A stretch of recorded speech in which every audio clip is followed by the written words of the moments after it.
জানিয়ে দেব আমাদের হাতে থাকা সর্বশেষ আপডেট আন্তর্জাতিক সংবাদ শিরোনাম। এবার সিরিয়ায় ইসরায়েলি বাহিনীর আক্রমণ, নিহত 18 জন। অন্যদিকে সৈন্য ও অস্ত্রের অভাবে মনোবল হারাচ্ছেন ইউক্রেনি বাহিনী। আরও জানিয়ে দেব পারমাণবিক অস্ত্র বাড়াবে উত্তর কোরিয়া, বললেন কিম জং উন। আরও জানিয়ে দেব এবার ইমরান খানের দলের শীর্ষনেতাদের গ্রেপ্তার। এবং জানিয়ে দেব 16 মাস ধরে জ্বলছে মণিপুরের আগুন, কেন থামছে না এই ভয়াবহতা। এবং সর্বশেষ জানিয়ে দেব মণিপুরের সাবেক সেনাকে পিটিয়ে হত্যা করেছে। এতক্ষণ শুনছিলেন সংবাদ শিরোনাম, এবার বিস্তারিত। অবশ্যই ভিডিওটি ভালো লাগলে একটি লাইক করবেন এবং সাবস্ক্রাইব করে আমাদের সাথেই থাকবেন। সিরিয়ায় ইসরায়েলের ক্ষেপণাস্ত্র হামলা, নিহত 18 জন। সিরিয়ার মধ্য অঞ্চলে একাধিক সামরিক স্থাপনায় দখলদার ইসরায়েলি বাহিনীর ক্ষেপণাস্ত্র হামলায় অন্তত 18 জন নিহত হয়েছেন, আহত হয়েছে আরও 37 জন। রাতে দেশটির প্রদেশের মাসিয়াফ শহরের আশেপাশে এসব হামলা চালানো হয় বলে রাষ্ট্রীয় বার্তা সংস্থা সানা জানিয়েছেন। অপরদিকে যুক্তরাষ্ট্র ভিত্তিক পর্যবেক্ষণ সংস্থা সিরিয়ান অবজারভেশনটির ফর হিউম্যান রাইটস জানিয়েছেন হামলায় নিহত মানুষের সংখ্যা 26 জন। হামলা লক্ষ্যবস্তু ছিল 5টি, এর মধ্যে একটি বৈজ্ঞানিক গবেষণা কেন্দ্র ছিল, সেটি রাসায়নিক অস্ত্র উৎপাদনের সঙ্গে যুক্ত বলে অভিযোগ হয়েছে।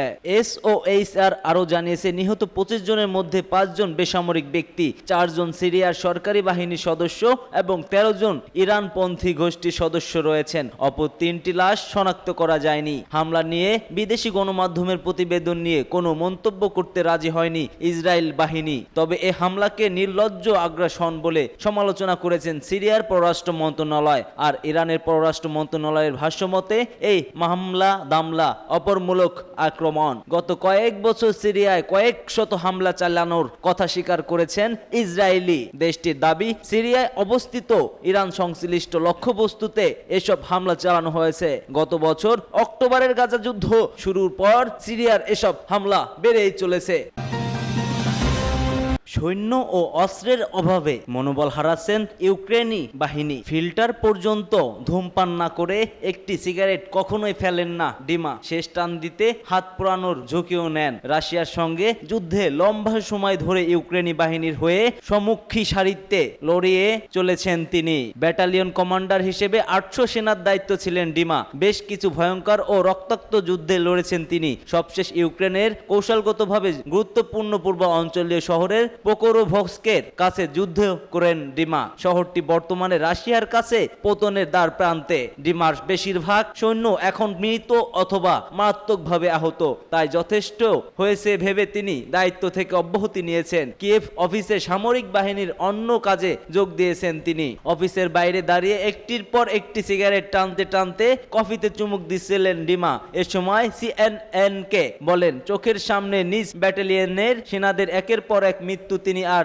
নিতে পারছিলেন না। 2.5 বছর ধরে রাশিয়ার সঙ্গে রক্তক্ষয়ী যুদ্ধে ইউক্রেনের সেনাবাহিনীর অনেক ইউনিট ধ্বংস হয়ে গেছে, কমে গেছে নতুন করে সৈন্য মোতায়েন। এর ফলে সৈন্যের বড় একটি অংশই ক্লান্ত ও আশাহত হয়ে পড়েছে। বিশেষ করে পোকরোভস্কতে পূর্ব অঞ্চলের অন্যান্য সম্মুখী সারির পদদাতিক বাহিনীতে পরিস্থিতি ভয়াবহ আকার ধারণ করেছে। এসব এলাকায় রুশ সেনাদের অগ্রগতি দমিয়ে রাখতে হিমশিম খাচ্ছে ইউক্রেনীয় সেনারা। ওই এলাকায় সাম্প্রতিক সময়ে লড়েছেন কিংবা সামরিক ইউনিটগুলো তত্ত্বাবধানে ছিলেন এমন 6 কমান্ডার ও সেনা কর্মকর্তার সঙ্গে কথা বলেছেন সিএনএন। তারা জানান অব্যাহততা ও দলত্যাগ এখন বড় সমস্যা হয়ে দাঁড়িয়েছে। বিশেষ করে নতুন নিয়োগপ্রাপ্ত সৈন্যদের মধ্যে এ প্রবণতা বেশি।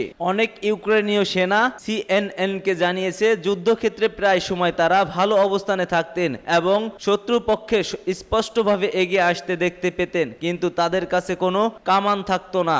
অনেকে আবার পদাতিক বাহিনীকে যথেষ্ট সহায়তা দিতে না পারায় অপরাধ বোধ ভোগের কথাও জানিয়েছেন। পারমাণবিক অস্ত্রের সংখ্যা বাড়াবে উত্তর কোরিয়া। কিম জং উন। উত্তর কোরিয়ার নেতা কিম জং উন বলেন, তার দেশ এখন পারমাণবিক অস্ত্রের সংখ্যা দ্রুত গতিতে বাড়াতে চায়। এজন্য তারা একটি পারমাণবিক শক্তি নির্মাণ নীতি বাস্তবায়ন করেছেন। উত্তর কোরিয়ার রাষ্ট্রীয় গণমাধ্যম KCNA তথ্য দিয়েছে। KCN এর খবরে বলা হয়, গত সোমবার উত্তর কোরিয়ার প্রতিষ্ঠাবার্ষিক উপলক্ষে ভাষণ দেন কিম জং উন। KCN এর তথ্য অনুযায়ী ভাষণে কিম জং উন বলেছেন, উত্তর কোরিয়াকে আরও সর্বোচ্চভাবে তার পারমাণবিক সক্ষমতা প্রস্তুত করতে হবে। একই সঙ্গে রাষ্ট্রীয় নিরাপত্তার অধিকার নিশ্চিত করার জন্য যে কোনো সময় এটি সঠিকভাবে ব্যবহার করা প্রস্তুত নিতে হবে। উত্তর কোরিয়ার নেতা আরও বলেন, যুক্তরাষ্ট্র ও তার অনুসারীদের স্পষ্ট বিভিন্ন হুমকি মোকাবেলার জন্য তার দেশটির একটি শক্তিশালী সামরিক উপস্থিতি প্রয়োজন। এবার ইমরান খানের দলের শীর্ষ নেতাদের গ্রেপ্তার করা হয়েছে। কারাবন্দী পাকিস্তানের সাবেক প্রধানমন্ত্রী ইমরান খানের দল পাকিস্তান তেহরিকে ইনসাফের বেশ কিছু শীর্ষ নেতাকে গ্রেপ্তারের আভাস দিয়েছে পুলিশ। এর একদিন আগে ইমরানের মুক্তির দাবিতে বিক্ষোভ করে দলটি। সেখান থেকে 1 মাইল দূরে কিছু মানুষের সঙ্গে পুলিশের সংঘর্ষ হয়। এই ঘটনায় সহিংসতায় উস্কানি দেওয়ার অভিযোগে পুলিশ এই গ্রেপ্তারের অভিযান চালায়। বার্তা সংস্থা এ খবর দিয়ে বলেছে, গ্রেপ্তার করা নেতাদের মধ্যে আছেন PTI এর প্রেসিডেন্ট ব্যারিস্টার গওহর খান। সামাজিক যোগাযোগ মাধ্যমে ছড়িয়ে পড়া ভিডিওতে দেখা যায় দলটির প্রেসিডেন্টকে পুলিশ তার গাড়ি থেকে বের করে নিচ্ছে। তারপর তাকে একটি পুলিশ স্টেশনে হাজির করানো হয়। এক বিবৃতিতে PTI বলেছে, দলটির শীর্ষ নেতাদের বিরুদ্ধে বিভিন্ন স্থানে ঘেরাও অভিযান অব্যাহত রেখেছে পুলিশ। এ সময় গ্রেফতার করেছে অনেককেই, তবে কতজনকে গ্রেফতার করা হয়েছে তা এখনো সঠিক জানা যায়নি। উল্লেখ্য, ইমরান খানের মুক্তির দাবিতে হাজার হাজার সমর্থক পাকিস্তানে বিক্ষোভ করেন। র্যালি করা হয় ইসলামাবাদের বাইরের সারঞ্জ রানী শহরে। সেখান থেকে 1 মাইল দূরে একটি মহাসড়কে কিছু বিক্ষোভকারীর সঙ্গে পুলিশের সংঘর্ষ হয়। এতে পুলিশের কিছু কর্মকর্তা আহত হয়েছে বলে দাবি পুলিশের। সারঞ্জ রানীতে PTI এর নেতারা অগ্নিঝরা বক্তব্য দেন। ইমরান খানকে আগামী 2 সপ্তাহের মধ্যে মুক্তি না দিলে জোর করে তাকে জেল থেকে মুক্তি করার হুমকি দেন তারা। কর্তৃপক্ষ বলেছে, এজন্য খাইবার পখতুনখাওয়া প্রদেশের শীর্ষ নির্বাচিত কর্মকর্তা আলী আমিনের বিরুদ্ধে অভিযোগ আনা হবে। স্থানীয় একটি সংবাদ ভিত্তিক চ্যানেলকে তার মুখপাত্র বলেছেন, আলী আমিনের সঙ্গে সংযোগ হারিয়ে ফেলেছে তিনি। বর্তমানে তিনি কোথায় আছেন, তাকে গ্রেপ্তার করা হয়েছে নাকি আত্মগোপনে করে আছেন তা স্পষ্ট নয়। ইমরান খানের মুখপাত্র জুলফি বুখারী দলের শীর্ষ নেতা ও সমর্থকদের গ্রেপ্তারের নিন্দা জানিয়েছেন। 16 মাস ধরে জ্বলছে মণিপুর, কেন থামছে না সহিংসতার আগুন? প্রশ্ন রয়ে যায়। 16 মাস পেরিয়ে গেল, সেখানে শান্তি ফিরে আসেনি। গত সপ্তাহ থেকে রাজ্যটিতে নতুন করে সহিংসতা ছড়িয়ে পড়েছে এবং এতে এখন পর্যন্ত মারা গেছেন বেশ কয়েকজন। মণিপুরের পরিস্থিতি দেখে বোঝা যায় সেখানে মেইতেই এবং কুকি 2 সম্প্রদায়ের কাছে এখনো অস্ত্র রয়েছে। শোনা যাচ্ছে ওই 2 সম্প্রদায় পাহাড় ও উপত্যকায় বাংকার তৈরি করেছে।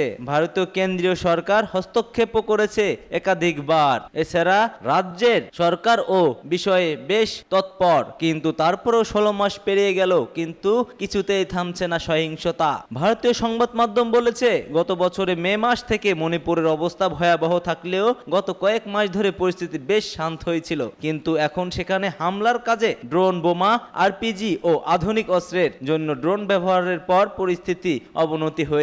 সর্বশেষ হামলার পর পুলিশ সার্চ অপারেশন শুরু করে। তখন 7.62 sniper rifle, pistol, improvised long range mortar, short range mortar, grand hand grenade সহ অনেক আধুনিক অস্ত্র খুঁজে পাওয়া যায়। বেশি করে প্রশ্ন উঠেছে, মণিপুরে কেন সহিংসতা থামছে না? এর অনেক কারণ রয়েছে। এই লড়াইটি মূলত 2টি জাতিগোষ্ঠীর মধ্যে চলেছে, তারা হলো কুকি এবং মেইতেই। মেইতেই সম্প্রদায়ের বেশিরভাগ মানুষ উপত্যকায় বাস করে এবং কুকি সম্প্রদায় পাহাড়ে। সহিংসতা শুরু হওয়ার পর থেকে 2 সম্প্রদায়ের মানুষই নিজেদের এলাকায় রয়েছে। 2 সম্প্রদায় একে অপর থেকে বিচ্ছিন্ন হয়ে পড়ায় জনজীবন বিপর্যস্ত হয়ে পড়েছে। এতে তৈরি হচ্ছে অসন্তোষ। মণিপুরে আগেই সেনা মোতায়েন করা হয়েছে, তবে তারও সহিংসতা থামাতে পারছে না বলে মনে হচ্ছে। এর কারণ হয়তো পারস্পরিক সমন্বয়ের অভাব। আবার সেখানকার সাধারণ মানুষ সেনা মোতায়েনে নিয়েও অসন্তোষ প্রকাশ করেছেন। রাজ্যে যে পুলিশ ও দুই শিবিরের বিভক্ত বলে মনে করা হচ্ছে। মণিপুরের মুখ্যমন্ত্রী এন বীরেনের সিংকেও বিরোধিতার সমালোচনার লক্ষ্যবস্তু করেছে। তার বিরুদ্ধে পক্ষপাতিত্বের অভিযোগ আনা হয়েছে। এন বীরেন সিং মেতেই সম্প্রদায়ের সদস্য, সেজন্য তার নিজের সম্প্রদায়ের প্রতি নরম মনোভাব রয়েছে বলে দাবি করছে বিরোধীরা। উল্লেখ্য, গত 16 মাস ধরে চলে আসা সহিংসতায় মণিপুরে এখন পর্যন্ত 200 জনেরও বেশি মানুষের মৃত্যু হয়েছে। মেতেইরা মণিপুরের জনসংখ্যা প্রায় 53%। তাদের মধ্যে বেশিরভাগই ইম্ফল উপত্যকায় বাস করে থাকে। আর নাগা এবং কুকি সহ আদিবাসীদের সংখ্যা 40%। তারা পার্বত্য জেলাগুলোতে বাস করে। দুই সম্প্রদায়ের মধ্যে সহিংসতা ও সংঘাতের কারণে বহু মানুষ ত্রাণ শিবিরে আশ্রয় নিতে বাধ্য হয়েছেন।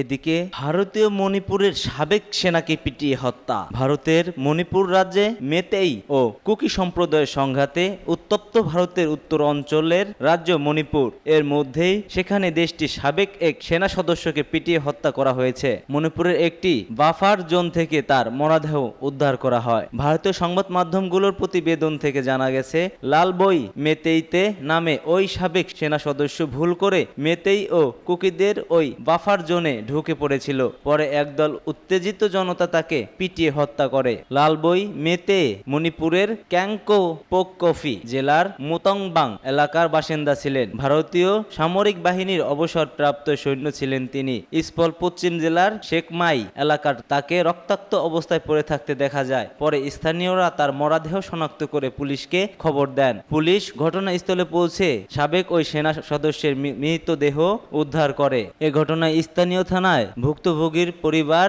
এফআইআর দায়ের করেছেন। মণিপুর পুলিশের এক জ্যেষ্ঠ কর্মকর্তা দেশটির রাষ্ট্রীয় সংবাদ বার্তা সংস্থা প্রেস ট্রাস্ট অফ ইন্ডিয়াকে জানিয়েছে, সাবেক ওই সেনা সদস্য দুর্বৃত্তদের হামলায় নিহত হয়েছেন বলে প্রাথমিকভাবে ধারণা করা হয়েছে। এই ঘটনায় তদন্ত শুরু হয়েছে। মণিপুর পুলিশ জানিয়েছে, দুর্বৃত্তদের যে কোনো হামলার চেষ্টায় ন্যাচ্চাত করে দিতে অ্যান্টি ড্রোন ব্যবস্থা স্থাপন করেছে আসাম রাইফেলস অফ পুলিশ। সেই সঙ্গে মোতায়েন করা হয়েছে পুলিশ ও যৌথ বাহিনীর বিপুল সংখ্যক সদস্য। সূত্র হিন্দুস্তান টাইমস।